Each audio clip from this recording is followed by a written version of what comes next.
Pastor Matt. He's going to talk to us about the all-important youth protection training. Okay, thank you, Scoutmaster Toby Freak III. So the safety of your youth is extremely important to us. We take that as being one of the most important things. We have to make sure they stay safe. One of the tools we do is the Youth Protection Program. Now, all of our leaders go through this training. It teaches them the rules of what we're going to be doing to stay safe. Now, we also ask the parents to do this. So why would the parents want to do this? Well, for two reasons. One is they know the rules better. And two, as your scouts get older, then you can help out doing the overnight campouts and also things like merit badges. There are different levels of training. There's the Cub Scout, there's Boy Scout, and there's Venture Scout for these different training aspects of youth protection. Some of the key aspects of this is too deep leadership, no one-on-one, adult and youth, and we do not tolerate things like bullying, hazing. There's no corporal punishment. That's just kind of a rough guideline of some things that we do.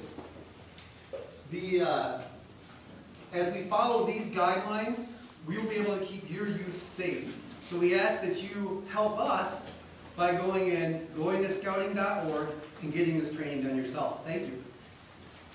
All right. Thanks, Coach. All right.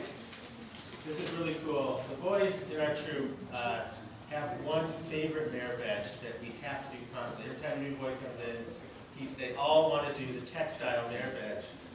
Luckily, in our neighborhood, we have a gentleman who designs and manufactures wedding dresses and loves to work as a merit badge counselor for the textile merit badge. So Larry is here to talk to us not about his merit badge expertise, but about how we can recruit parents into our program.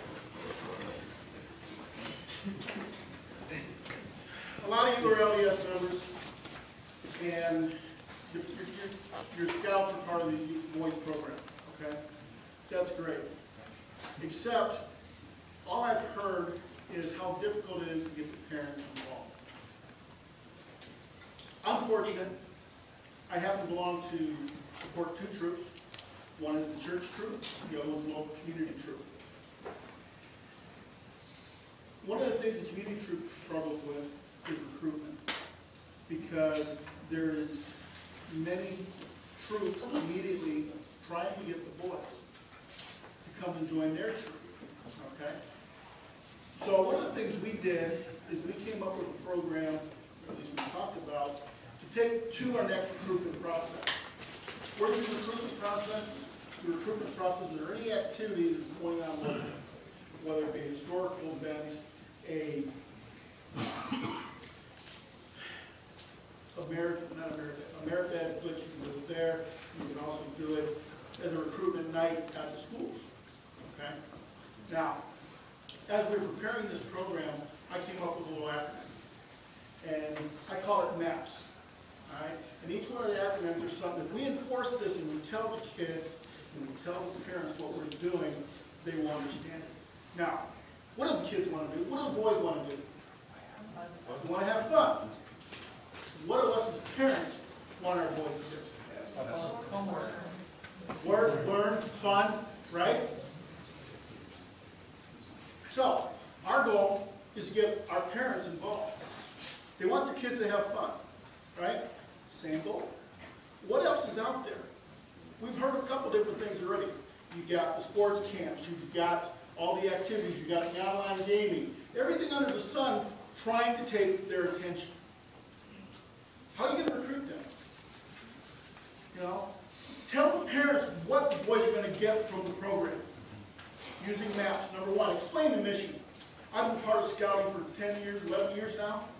Until this week, last weekend, I didn't understand the mission. I never knew there was one. All right? So, explain the mission. There's our M. A, tell them about the activities. What programs are you doing? What programs have you done?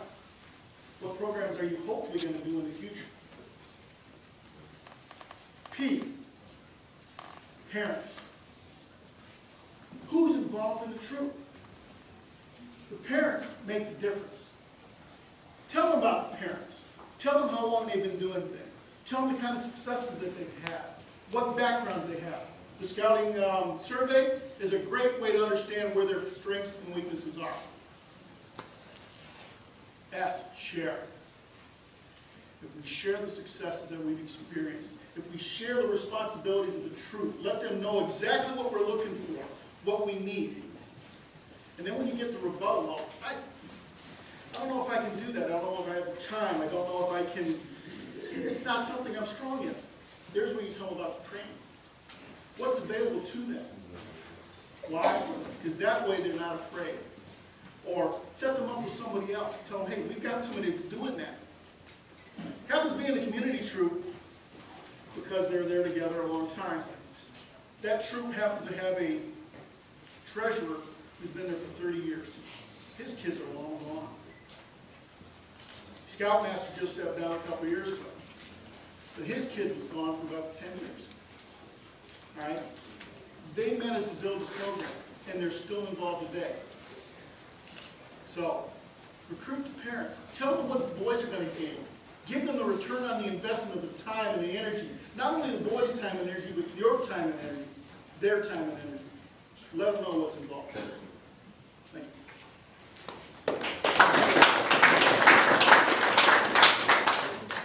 So, if you want to learn how to make a wedding dress and you live in Larry's area, just look them up and they'll teach you the haircut. All right, finally, we will have our Scoutmasters Minute. Oh, I missed one, you're right. So, we have a special guest tonight at our parents' meeting. Who came in all the way from the Southern Shores Field Service Council, a committee member from that council. We have Robbie who's going to talk to us about the Scout Parents Program.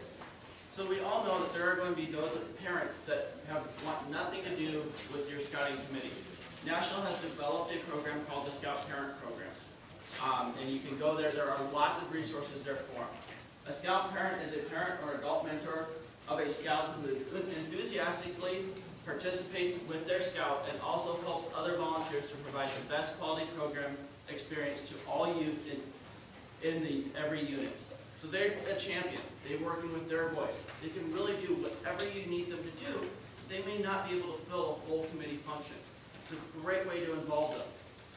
Registration for them in this position is extremely easy. When they are filling out their youth application for their youth, there is a check above the adult information that says, would you like to be a Scout parent? They mark that box. That information, depending on your council and the registrars, gets transferred to a system that is available through myscouting.org. So unit leaders can go in there and be able to access information about those parents and find ways to utilize them and get them back involved. It's really a way to involve those parents who do not want to be involved formally in the committee, but help them be a champion to those boys. Because remember, they may have those skills or services that we may be able to get involved for this special event. We may have someone who's really excited about astronomy. We can have them come in and work with the boys in addition to their merit badge counselor and help share that enthusiasm and excitement and work with them towards becoming a merit badge counselor, becoming a member of the committee or an assistant scoutmaster, helping get them involved, kind of getting their feet wet slowly as we work through them. Excellent. Thank you, Rob. Now, our Scoutmaster Minute. Tom, Scoutmaster.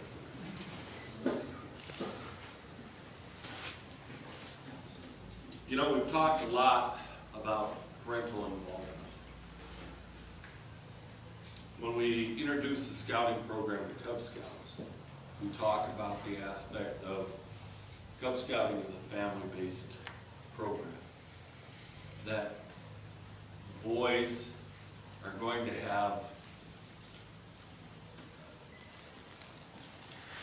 the best time they can with their families because their siblings can participate in the same program that they participate in. As the boys start to grow older, we understand that the dynamics shift a little bit. And we talked about that tonight in our presentation. But as you leave here this evening, I want each of you parents to think about the scouting program. leave you with a little poem. I'd like to be a Boy Scout. His eyes were clear and true. I'd like to learn and play and build like Jim and Freddie do. I know how to use a hammer. I can drive a nail if I try. I'm 8 years old and big and strong and hardly ever cry. I gave him the application and his parent participation sheet. His eyes were filled with sunshine and he left on dancing feet. Next day my friend was back again, a dejected little lad. I guess I'll skip the Cub Scouts. His eyes were dark and sad. My mom is awful busy. She has lots of friends, you see. She never had time for a den. She hardly has time for me. And Dad is always working. He's hardly ever there. To give him just one more thing to do just wouldn't be fair. He handed me back the papers with dignity of 8 years and smiled bravely left me. His eyes were filled with tears. Do you see your own boy's eyes as other people may? How he looks when you're too busy or just haven't time to play? A boy is such a special gift. Why won't you realize it only takes a little time to put sunshine in his eyes? You say I'll start tomorrow, but tomorrow is far away. He's a boy for such a little time, so won't you start today? You're blessed with a gift, and the gift is a short time. Cat Stevens sang a song that I know is appropriate here because all of you aren't that young. But it talked about the same principle. If we don't have time for them today, will they have time for us tomorrow?